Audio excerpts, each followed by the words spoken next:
Tinatayang 500 beses ginahas si Junko sa loob ng 44 na araw at ginagahas siya ng 12 mga kalalakihan ng sabay-sabay.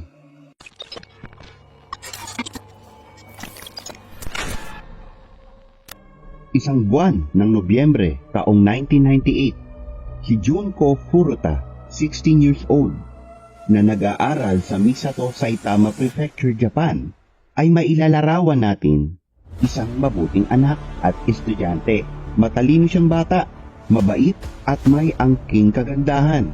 Kaya malakas ang dating niya sa mga tao, lalo na sa mga kaidaran niyang mga lalaki. Ibang-iba siya sa mga estudyante roon dahil hindi siya naninigarilyo at umiinom ng alak, at sa kabila ng pagkakaroon ng magandang itsura ay hindi siya nagpapadala sa tukso nito para masira ang mga pangarap niya sa buhay. Masipag din siyang bata dahil nagpa-part-time job siya sa isang factory pagkatapos ng kanyang buong klase. Sa di inaasahang pagkakataon ay dito napapasok ang lalaking nagngangalang Hiroshi Miyano.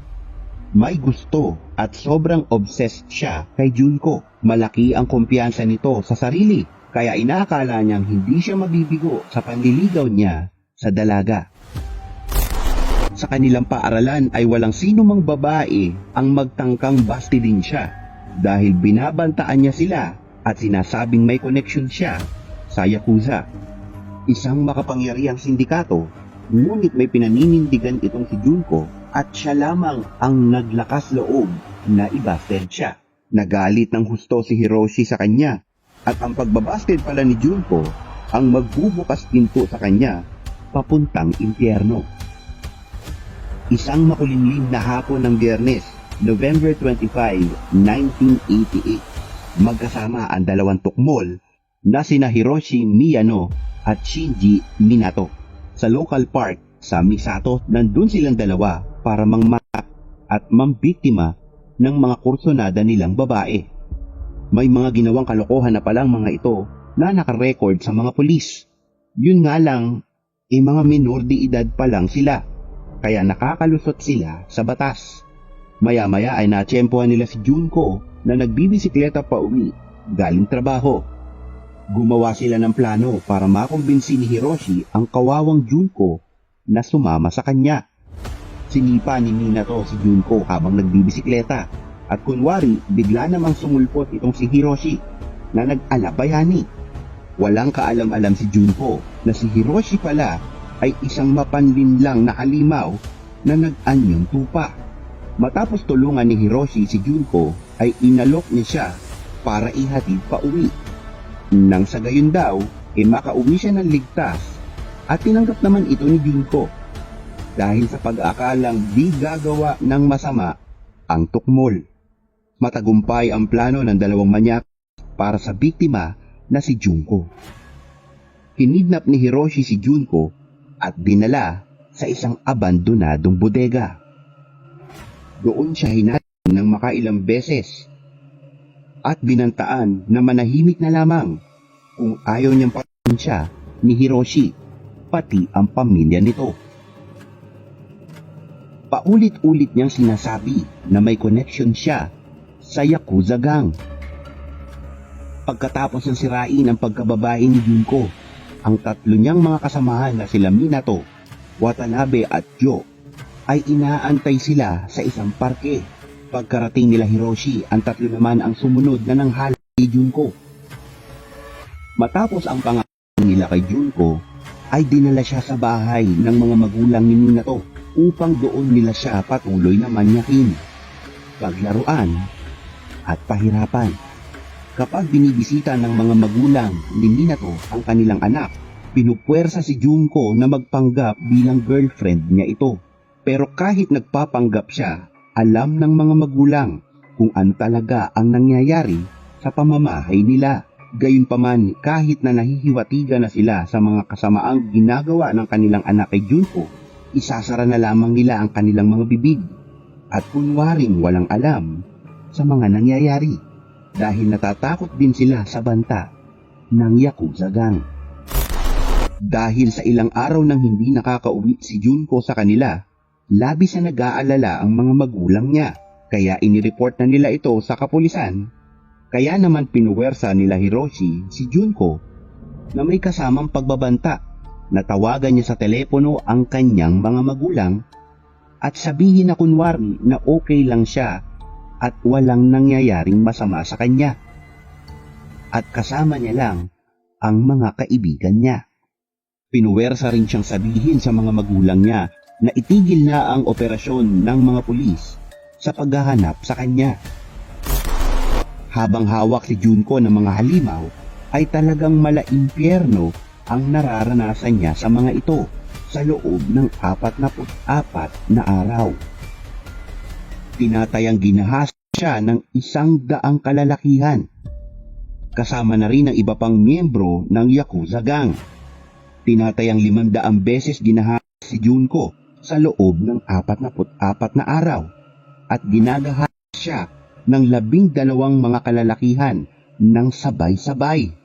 Kasabay pa nito ay ang iba't ibang klase ng mga pagtuturo sa kanya na kung ano na lamang pumasok sa isipan ng mga halimaw ay gagawin nila sa kanya. Ini-insert nila ang iba't ibang bagay sa tahong at butas ng puwet ni Junko, gaya ng skewer, iron bars, fireworks, gunting, bote, at bumbilya. Ang lahat ng ito ang nagdala para mawasak ang mga masiselang parte ng katawan ng magandang dalaga na naging dahilan para mahirapan siyang umihi at dumumi ng maayos. Kapag wala sa trip ang mga kumag na gahahat siya, ay iniihian nila siya o pinapakain ng mga buhay na ipis. Pinapainom pa sa kanya ang sarili niyang ihi at pinag-masturbate sa harap nila. Hindi pa sila nakontento dyan dahil ibinibitin siya sa kisame para gawin siyang punching bag at pinagpapapalo siya gamit ang bamboo sticks, iron rods, at golf clubs. Puwersadong pinapatulog din siya sa balkonahin ng bahay sa gitna ng taglamig at kasagsagan ng nagbabagsakang niebe. Grabe talaga kung anong klaseng pagpapahirap ang ginawa sa kanya ng mga demonyo sa malaimpyernong lugar sa loob ng 44 na araw. Sa ganitong sitwasyon mo talaga makukwestiyon kung talaga nga bang umiiral ang humanity ngayon. Nasaan ang mga otoridad at kamusta na kaya ang kanilang aksyon? Well, may dalawang tsansa na sana para matunto nila kung nasaan si Junko. Pero sumablay din. Unang beses, may isang lalaking naimbitahan sa bahay ni Minato at doon nakita niya si Junko na labis na pinahihirapan at halos mamamatay na. Agad niya itong isinumbong sa kanyang kuya at ang kuya niya naman ang nagsumbong sa kanilang mga magulang na siya namang nag-report sa pulisya at agad namang rumisponde. Ngunit nalaman ito ni Minato na may paparating na pulis sa kanilang bahay. Kaya't sinabwat niya na rin mismo ang kanyang mga magulang para pagtakpan sa mga pulis na wala si Junko sa kanilang bahay. At sa huli, tagumpay si Minato sa pagkakataong ito dahil napaniwala nila ang mga pulis. Sa pangalawang pagkakataon ay noong naglakas ng loob si Junko na i-contact ang mga pulis. Habang nagpa-party-party ang grupo ng kalalakihan, muntik na sanang makontak ni Junko ang mga pulis nang walang ano-ano'y nahuli siya ng mga pulis. At bilang parusa sa kanyang pagtatangka, sinabuyan nila siya sa kanyang mga binti ng isang asido. Matapos ang ilang linggong pagdurusa at labis-labis na natamong injuries sa katawan ni Junko na nagdala sa kanya para tuluyang bumagsak at labis na manghina. Lahat na nga ng mga kinakain niya ay isinusuka na rin. Grabe na talaga ang mga pinsala niya sa kanyang internal organ. Hinihiling na nga lang niya sa mga lalaking ito na patayin na siya agad. Hanggang isang araw, January 4, 1989, hinamon ni Junko ang mga kalalakihan sa larong mahjong. At sa kabila ng labis-labis na pinsalang natamo niya, at kakilakilabot na karahasan ay nagawa pa niyang talunin ang mga ito. Dahil dito ay labis na nainis ang mga kumag sa kanyang pagkapanalo, kaya labis din siyang pinahirapan sa loob ng 2 oras hanggang sa tuluyan ng bumigay ang kaawa-awang dalaga at nabawian ng buhay. Dahil sa takot ng mga lalaking ito na makasuhan sa kanilang pagpatay, nilagay nila si Junko sa isang 55-gallon drum at doon siya binuhusan at tinabunan ng simento at tinapon sa truck sa isang syudad sa Tokyo. Kung tatanungin niyo mga ka-brotherhoods kung papaano nahanap ng mga pulis ang kay ni Junko sa sementadong drum, ganito ang nangyari. Makalipas kasi ang 2 linggo, inaresto ng pulisya sina Hiroshi at Jogura sa hiwalay na kasong gang rape. So ito ang nagpapatunay na marami nang nabiktima at nabibiktima ang mga manakis na ito na halang ang mga bituka. Habang isinasailalim sila sa interrogation, nagbanggit ang pulisya ng isang murder investigation na walang kinalaman kay Junko. Akala ni Hiroshi na ang tinutukoy na murder investigation ng mga pulis ay ang patungkol kay Junko, kaya aksidente niyang inamin ang ginawa nilang karumal-dumal na krimen. Hanggang sa sinabi at itinuro niya ang kinaroroonan ng bahay ni Junko, kasama ang ilang kasabwat. Pagkaraan ng ilang araw, nahuli na ang 4 na pangunahing responsable sa karumal-dumal at brutal na pagpapahirap at pagpatay kay Junko Furuta. Ang lahat ng kaanak, kaibigan, kakilala at mga kaklase ni Junko, lahat sila ay nagbigay ng malaking pakikiramay, respeto at sumisigaw ng kaukulang hustisya.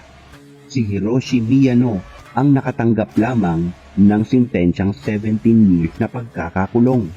Pero pagkatapos ng kanyang apelasyon, ay ibinaba ng isang judge ang sentensya sa 3 taon lamang. Si Shinji Minato ay nasintensyahan lamang ng 5 hanggang 9 na taon. Si Joe Ogura ay 8 taon at si Yasushi Watanabe ay nakatanggap ng sentensyang 5 hanggang 7 taon. Itinago pa nga ng korte ng Japan ang mga pangalan ng 4 na ito dahil underage sila na tinutulan naman ng isang journalist mula Shukan Bunshin. Kaya na-publish ang tunay na pagkakakilanlan ng mga kumag sa publiko. So ngayon, alam mo na ha